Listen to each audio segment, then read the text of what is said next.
जाति आधारित गणना को लेकर सुप्रीम कोर्ट के फैसले के बाद जदयू के राष्ट्रीय अध्यक्ष ललन सिंह ने पार्टी के प्रदेश कार्यालय में प्रेस कॉन्फ्रेंस करते हुए उन्होंने कहा बीजेपी पर गंभीर आरोप लगाया है। बता दें कि ललन सिंह ने कहा कि बीजेपी की मंशा ठीक नहीं है। पहले हम लोगों ने जाति जनगणना की मांग किया था कि देश भर में जाति जनगणना होनी चाहिए, लेकिन जब केंद्र सरकार नहीं मानी तब हमारे नेता नीतीश कुमार राज्य सरकार के खर्चे से जाति आधारित जनगणना करवाई जा रही है। लेकिन बीजेपी ने हाईकोर्ट में याचिका दायर कर करवाया था कि तब हाईकोर्ट ने हरी झंडी दिया था। अब इन्होंने सुप्रीम कोर्ट में याचिका दायर करवाया है, लेकिन सुप्रीम कोर्ट में जो याचिका दायर करवाया है, जो न्यायालय ने जो जवाब मांगे वह जवाब हम लोग देंगे। लेकिन बीजेपी वाले जिस तरीके से षड्यंत्र रच रहे हैं उनका कुछ होने वाला नहीं है। आइए आपको सुनवाते हैं और क्या कुछ कह रहे हैं ललन सिंह। नीति बने और जो समाज में आर्थिक रूप से पिछड़े हैं उनको उनके उत्थान के लिए भी सरकार नीति बनाए, यह सरकार का उद्देश्य था। और उसी के आधार पर उसी को ध्यान में रख के सरकार यहाँ जाति आधारित गणना करा रही है। जब गणना 70% काम शुरू पूरा हो चुका है तो भारतीय जनता पार्टी ने पर्दे के पीछे से रहकर कुछ लोगों से पटना हाईकोर्ट में लोकहित याचिका दायर करवाई। उसमें एक हमने देखा कि कोई गाजियाबाद में रहने वाले हैं, उनका भी उनके नाम से भी पिटीशन पटना हाईकोर्ट में। खैर पटना हाईकोर्ट में सुनवाई हुई और सुनवाई होने के बाद पटना उच्च न्यायालय ने विस्तृत फैसला देते हुए उनके आवेदन को खारिज किया, यह कहते हुए कि इससे कोई आपकी निजता भंग नहीं होती और सरकार को, राज्य की सरकार को यहाँ रहने वाले लोगों के पिछड़ेपन को दूर करने के लिए गणना कराने का अधिकार है। ये लोग चले गए सुप्रीम कोर्ट। जब सुप्रीम कोर्ट गए तो अब तक 2 डेट पर सुनवाई हो चुकी है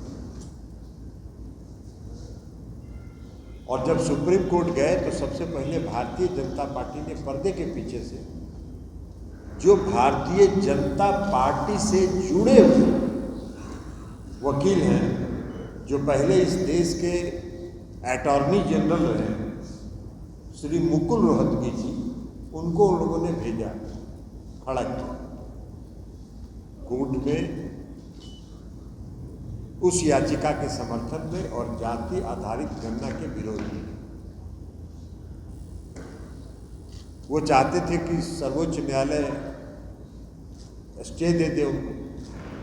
सर्वोच्च न्यायालय ने कहा कि कोई स्टे पहली तिथि में कोई स्टे देने का और स्थगन आदेश का कोई जरूरत नहीं, इसलिए कि तब तक बिहार में जाति आधारित गणना पूरी हो चुकी और उसका जो डाटा है वो डाटा कंप्यूटर में अपलोड किया जा चुका है।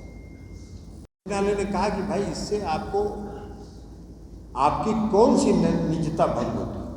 आप लोगों ने अखबारों में भी देखा होगा सुप्रीम कोर्ट ने जो टिप्पणी की कि भाई आपसे पूछा जा रहा है कि आप किस जात में,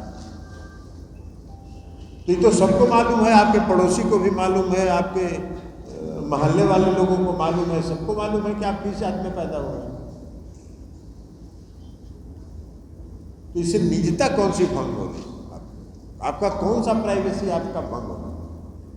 इससे कोई प्राइवेसी आपका भंग नहीं हो रहा। उसके पहले सर्वोच्च न्यायालय में हम उसकी चर्चा नहीं करना चाहते। माननीय सर्वोच्च न्यायालय ने जब मंडल कमीशन लागू हुआ था उसमें संविधान पीठ ने फैसला किया था, उसमें कहा था कि राज्यों को अधिकार है अपने राज्य के अंदर गणना कराने का, राज्य में नीति बनाने का और नीति बनाने के लिए गणना कराने का अधिकार राज्यों को है और ये राज्यों को करना चाहिए।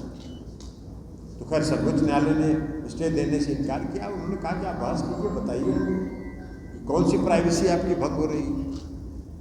तो 1 डेट में 2 डेट में उसके बाद जब इन लोगों ने देखा कि अब दाल नहीं गलने वाली है तो भारतीय जनता पार्टी जो पर्दे के पीछे से रहकर ये खेल खेल रही थी उनको अपना नकाब उतारना पड़ा। और नकाब उतारने के बाद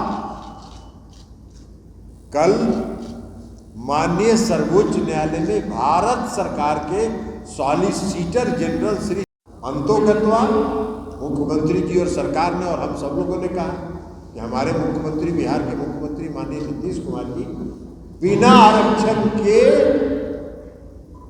नगर निकाय का चुनाव नहीं होगा और आरक्षण व्यवस्था के साथ नगर निकाय का चुनाव हुआ।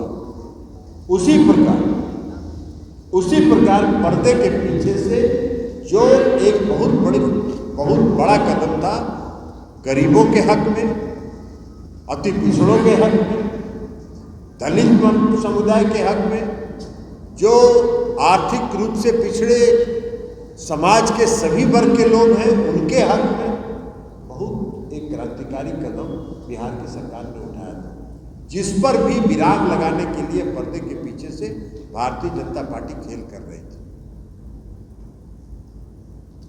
तो आज फिर हम लोगों का आरोप है कि अब भारतीय जनता पार्टी का चेहरा बेनकाब हो गया है।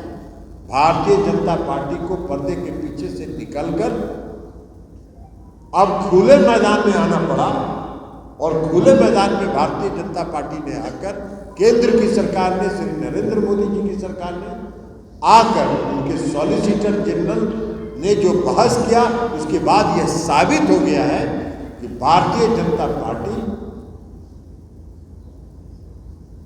देश के अति पिछड़ों के विरोधी है, देश में गरीबों का विरोधी है। भारतीय जनता पार्टी पूंजीपतियों के पोषक है। एक तरफ तो पूंजीपति लोग कहां से कहां पहुंच जा रहे हैं। जो व्यक्ति आज से 9 साल पहले हाजिर हो और उन्होंने भी कहा कि भाई अब हमको इन याचिकाकर्ताओं के पिटिशनर के पक्ष में कुछ बात हमको भी रखनी है।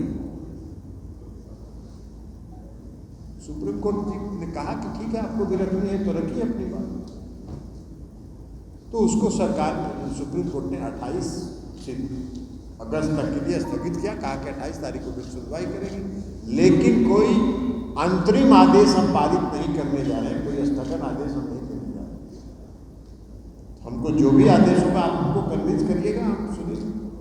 तो 28 तारीख को दिया। तो अब हम लोग का कहने का मतलब ये है कि बहुत पहले से आप सबको स्मरण हो, जब नगर निकाय का चुनाव हो रहा था और नगर निकाय के चुनाव के समय भी भारतीय जनता पार्टी ने इसी तरह से पब्लिक इंटरेस्ट लिटिगेशन लोकहित याचिका दायर करवा के बिना अति पिछड़े वर्ग के आरक्षण को, बिना आरक्षण की व्यवस्था के नगर निकाय चुनाव कराने का षड्यंत्र किया। और हम लोगों ने उस समय भी कहा कि भारतीय जनता पार्टी इस खेल में पर्दे के पीछे खड़ी है। अगर आपने अभी तक हमारे चैनल को सब्सक्राइब नहीं किया है तो हमारे चैनल को जल्द से जल्द सब्सक्राइब करें, लाइक करें, शेयर करें और कमेंट करें। क्या आप पत्रकारिता के क्षेत्र में अपना कैरियर बनाना चाहते हैं?